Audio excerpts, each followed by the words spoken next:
Sayın Atatan YouTube kanalımızın izleyenleri, Türkmenistan Gündemi Haber Bültenimize hoş geldiniz. Bültenimizdeki haber başlıkları: Türkmenistan Devlet Başkanı Türkiye'ye resmi ziyaret gerçekleştirecek.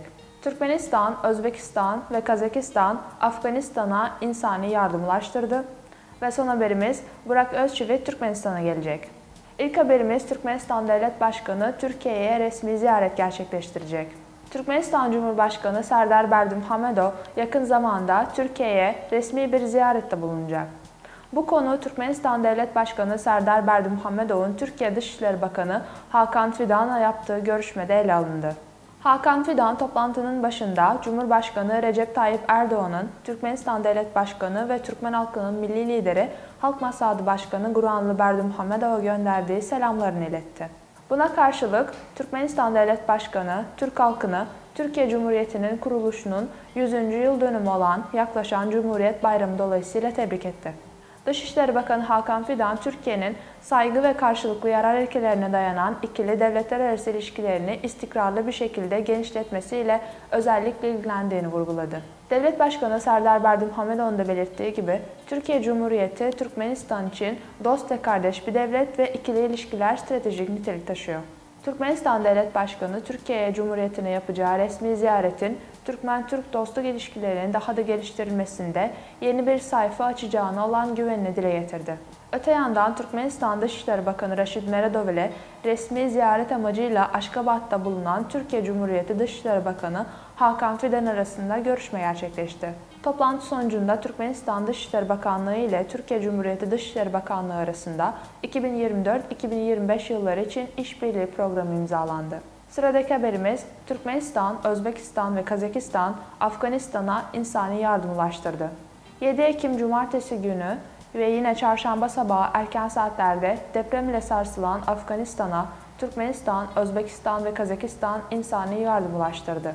Türkmenistan'dan insani yardım konvoyu Afganistan'a ulaştı. Türkmenistan insani yardım olarak ülkenin batısındaki Herat iline ilaç ve tıbbi malzeme, tekstil ve gıda ürünlerini gönderdi. Afganistan'a komşu Özbekistan tarafından 100 tona yakın insani yardım gönderildi. İnsani yardım, Özbekistan Cumhurbaşkanı'nın Afganistan özel temsilcisi İsmetullah Ergaşev'in öncülüğünde sağlandı. Yardım yükü gıda ürünlerini taşımakta. Un, buğday, tereyağı, makarna, et ürünleri, pirinç ve şeker. Ülkenin Dışişleri Bakanlığı, çadır ve battaniyelerin yanı sıra temel sağlık hizmetlerinin sağlanması için gerekli her şeyin bulunduğunu belirtti. Felaketin sonuçlarını ortadan kaldırmak amacıyla Kazakistan Acil Durumlar Bakanlığı'na bağlı 45 kişilik bir grup Afganistan'a gelerek Herat'a 60 km uzaklığındaki köyde arama kurtarma çalışmalarına başladı. Afganistan'a insani yardım olarak Kazakistan'ın devlet malzeme rezervinden gıda, çadır, yiyecek ve yatak takımı gönderildi. İnsani yardım kargo listesinde toplam hacmi 1659 ton olan 13 madde yer almakta. Son haberimiz, Burak Özçivit Türkmenistan'a gelecek.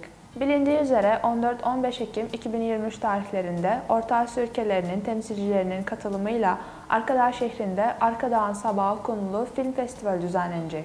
Bu önemli film festivaline Türkiye, Fransa ve diğer ülkelerden olmak üzere dünyanın farklı yerlerinden film yönetmenleri, oyuncular ve sanatçıların gelmesi bekleniyor. Arkadağ şehrinde ilk kez düzenlenen film festivaline onur konuğu olarak ünlü Türk oyuncu Burak Özçivit'in de katılması bekleniyor. Kendileri bilindiği gibi Türkiye'nin ünlü sanatçılarından biri. ATV kanalında yayınlanan Kuruluş Osman dizisinin ana karakteri. Ayrıca başka da birçok film ve dizilerde de rol almakta. Ayrıca bu film festivaline katılacak olan konuklardan biri de ünlü Türk yönetmen Mehmet Bozdağ.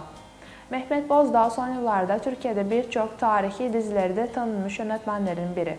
Mehmet Bozdağ'ın yönettiği Diriliş Ertuğrul, Kuruluş Osman, Bozkır Arslan Celalettin dizileri birçok sinema severlerin sevgisini kazandı. Türkmenistan'da düzenlenecek film festivaline Fransa'nın ünlü sanatçıları da katılacak. Bunlar arasında ünlü Taksi filminde de rol alan Edouard Mantot var. Ayrıca Jean-Marie Laurence gibi sanatçıların da katılması bekleniyor. Sayın Atatan YouTube kanalımızın izleyenleri, Türkmenistan ile ilgili Türkçe haberlerimizi atatanturkmenistan.com haber sitemizden takip edebilirsiniz.